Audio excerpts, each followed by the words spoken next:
in, oh man, what just happened? Damn it. From elementary school. Look at the person to your left. No, it won't work here. Does everybody feel comfortable, or does anybody want to practice like one time before we go? Oh my God. Ah, you guys. Okay. What are you? I'm a monster. And sometimes it's through late self-discovery, through fun. So today, episode 5 for the UnLearn show, the co-host, we are super excited to have Bobby joining us as a guest. Bobby, thank you so much for joining us today. I'm excited to be here. Awesome. Bobby. Hi, Bobby. So I'm going to go on mute in a second here, but so Bobby, really the flow of the conversation is we like to talk a little bit about what your present state is, a little bit about your past, and then what it looks like in the future and how we can help you with accountability. That is really the goal of the UnLearn show. So without further ado, Katie is going to lead us off and talk a little bit about the present for you. Oh yeah. Okay, cool. What's up, Bobby? Hey, So can you define for us your, just what you're passionate about and your purpose? Just kind of clarify your why for us. Sure. My why statement is there are lost, stuck, or unfulfilled leaders everywhere. And what that means is everywhere I go, I meet people who feel lost in their careers, stuck in their businesses, or unfulfilled in their lives or relationships.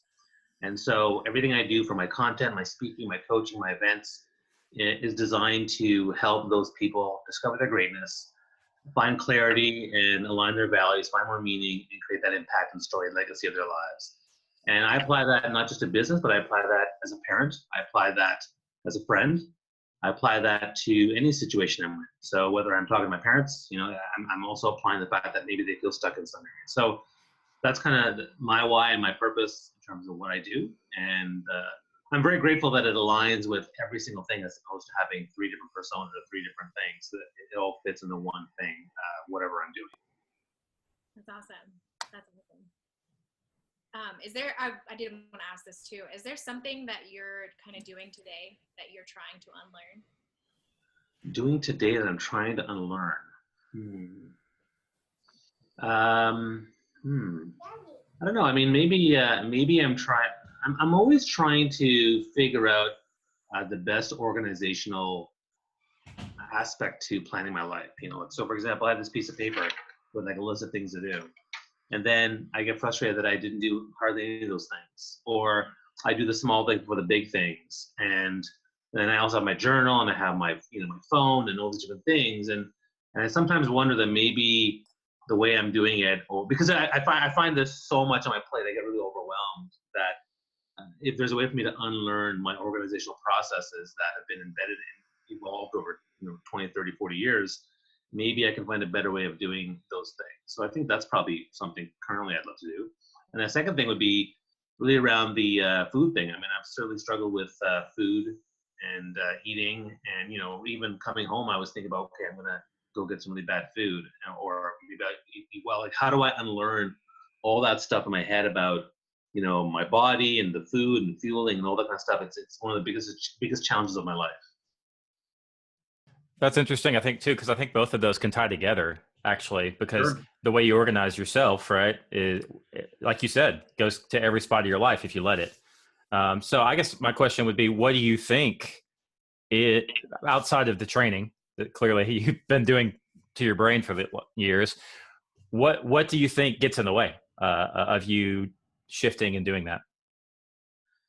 These are really thought-provoking questions.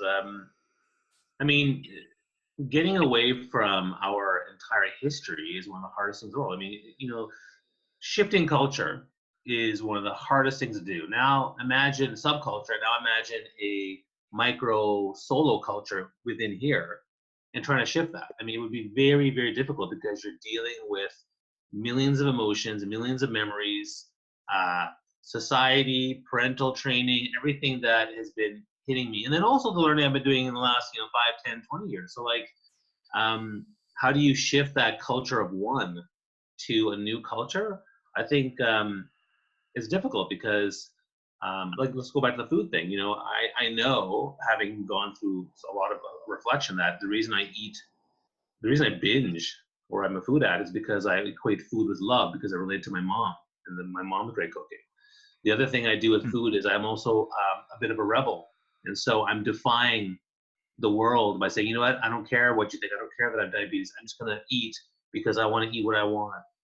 And so those things hold me back from, I think, doing better when it comes to eating. And my mind is, also, it's a very tricky thing. My mind is very, I'm a chess player, right? So I grew up playing chess. I was kind of a chess nerd. And so I often see 10 moves ahead and I see all the possibilities. So I will sometimes even know, 3 moves away that even though I went to go to get a salad, I'm going to go get the lamb curry, and then I'm going to post on Facebook that this sucks, and I'm going to resolve that it's okay to do that. And I've already done this like 5 moves ahead. And that type of thinking, it takes me down that bad path. So I think I probably do that with everything when it comes to my organization, when it comes to my work, when it comes to all the different things. Even like we talked about when you talk about program and you have a certain price point, your mind's always saying, oh, it's this much and too little, too much, and that. What if it? So I think that analytical mind, which is great, is also can be a major obstacle. So Bobby, this is awesome. Like, it sounds like you have done that acceptance moment, right? So that's like number 1 in breaking a bad habit is accepting the fact that you have something to break, right?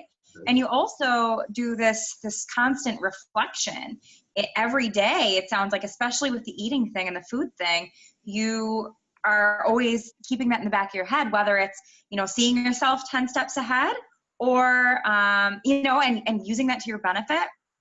But I want to know a little bit more about how this reflection started and how you found yourself really needing that change, really needing to break the habit with the food and break the habit with the organization and your productivity. Okay. Well, let's start with the food thing. That's top of mind. Food's been a part of my life my whole life, and I've always loved food. In 2007, I became diabetic, and it kind of took me by surprise. And I was like, but okay. And I was in denial for about a week. And then over the years, up and down weight, working on having meds. And then there was a certain point in 2013 where I was feeling kind of moody, and I was thinking about, I was feeling a little bit out of control. And I remember I dropped my daughter off for music class, and I started typing this post called "What the F is Wrong with Me?" And I talked about the 5 things where I was lying about. I admitted that I was a binge eater. I admitted that I lied about having meals and not telling my wife and my kids that I was actually having full meals before they came home, and then having dinner a second time with them. I talked about how I was feeling desperately out of control because I was on 4 meds, and I was just so angry and upset about that. And I wrote this big long thing, and then I was like, okay, do I send this to anyone or to my friends or whatever? And I was like, and I clicked public and I posted it. And that was the first time I ever, because all my posts have always been, motivational, inspirational, and fun and parenting and whatever. And I sent that, and I promptly forgot about it, picked up my daughter, and I left. When I came back that night, there was like hundreds of messages and comments and likes and whatever. And that started the journey. Doing that was huge. I was scared to do it, but that's what started my whole program. This is December 2013, which is what I call Fit in My Life, the hashtag Fit in My Life, which is I'm trying to get more fit in my life, but I also struggle to make everything fit in my life. So it's a double entendre that I continually work on. And that's where the reflection, the mindfulness, and really, really took off, because I made myself accountable, and I started talking to nutritionists and fitness people and mindset people, and really started working on that. And so it's been a good journey, there's so many different things to think about. There's even body image in terms of, do I think it's beautiful? And oftentimes I hate my body, and other times I try to find things that I love, and that's a challenge. When it comes to the business productivity piece, again, I think because I'm a chess player, I've always been thinking about it. Like I remember when I worked in corporate after my MBA, and I was working in brand marketing, and I remember literally trying 4 different organizational systems because there was so much work, and I was so overwhelmed, and I couldn't keep up with it. And I finally found a 4th one that worked for me. It's like, okay, and it made me realize that you have to be mindful of that. And in the corporate environment, they also force you to do like personal development plans and reviews, things like that. And that's also where I realized it was so much BS, because I would go through the whole process and they'd come up with something that made absolutely no sense. Like I went to my feedback network, you know, all different, and they said, Bob, you're really driven for results. You're really, you know, really hard working. I said, okay, good.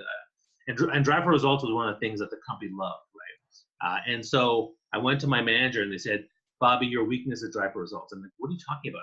Everyone says that I'm, you know, hardworking hustle guy.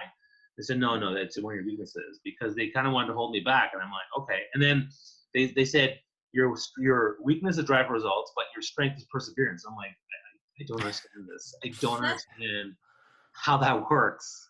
And it was just this political BS that I was like, okay, well, fine. But, you know, but as long as, and how did I resolve that? I knew full well from the feedback mechanism that people had said and validated what I also believed. Because feedback is great. The best feedback, you feed it back into yourself and then you improve yourself. And so, yeah, that's always been there as well. So Bobby, as a parentpreneur, right? We all see how you coach and teach and mentor others, and I'm going to turn it to your own children and everything that you've shared with us so far. So, kind of building on what Lacey, Katie, Chantel, and Jacob all said at this point, for your own self, and I think we all have this same challenge for ourselves. Those of us that are, most of us are parents, right, or have loved ones that are very close to us. If your own children were in the same situation, right? So where you're helping them to, I'll say, like planning, organizing, prioritizing, or food, or, you know, just visual, how they look at themselves, right? And we're going to get to accountability in a second here. Sure. Would you tell them certain things that you wouldn't tell yourself? So you talk about trivializing sometimes, right? Where you know you're the chess player. You think 5 steps ahead. I'm going to go get that salad, but I know I'm going to go get the lamb curry in second step. Third step, I'm going to post it on Facebook, and I've done the wrong thing. So how would you help your kids? Like, would you tell them to do something like that? Or how would you help them? And then how do you turn that same insight or that advice that you're giving to your own children to yourself? The thing about parenting, which I love, is it's forced me to be my best self. And so I've been pretty good at, I mean, you know, I always say I'm a world-class speaker, a world-class hugger, and a world-class parent. And so I'm very proud of what I've done as a parent. I've done the research, I've done the work, I'm always there for them, like completely, bar none, I've done everything. So when it comes to, you know, nurturing them, supporting them, and guiding them, I'm there. And I'm not, there's no hypocrisy in what I share with them. You know, and we've had discussions about sugar, we've had discussions about food, and, you know, they may say one time, Daddy, you know, like that seems a lot of food. I'm like, yeah, you know, you're right. And I'm glad you brought that up, because, you know, I've taught you well. You know, Obi-Wan has taught me well. That's what I'm thinking. So for me, like that, I'm totally thinking that with my kids.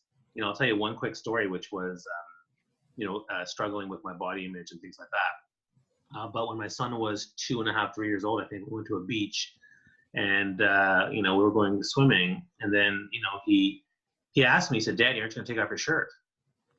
And I can't even tell you, and just some background, from grade 9 until my mid to late 30s, I never took off my shirt in public.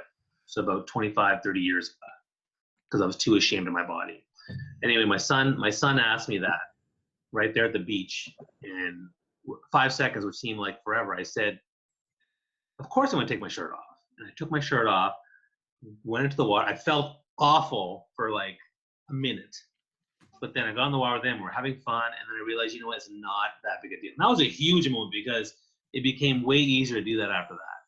But amazing to take 25 years of something, again, that singular mind shift, and my son, but I never want my son to feel bad about doing those things and feel bad about himself or feel bad about his body. And so I had to be the example. And so it completely shifted me to do so. I think if we leave it with this, it's great to hear that you're doing so many things for yourself.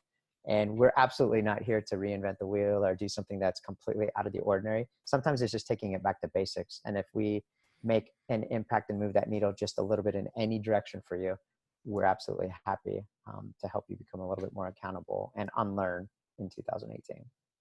I appreciate that. I mean, you guys are doing a great job, and I love a lot. I love all the things you guys stand for, and you've done. I mean, this has been amazing. So I really appreciate it. Thank you. Awesome. Well, on behalf of all the co-hosts, thank you again, Bobby, and have a wonderful rest of the weekend. Thanks for making some time for us. Thank you. You guys too. Bye, Bobby. Thank you, Bobby. Bye, Bobby. Bye.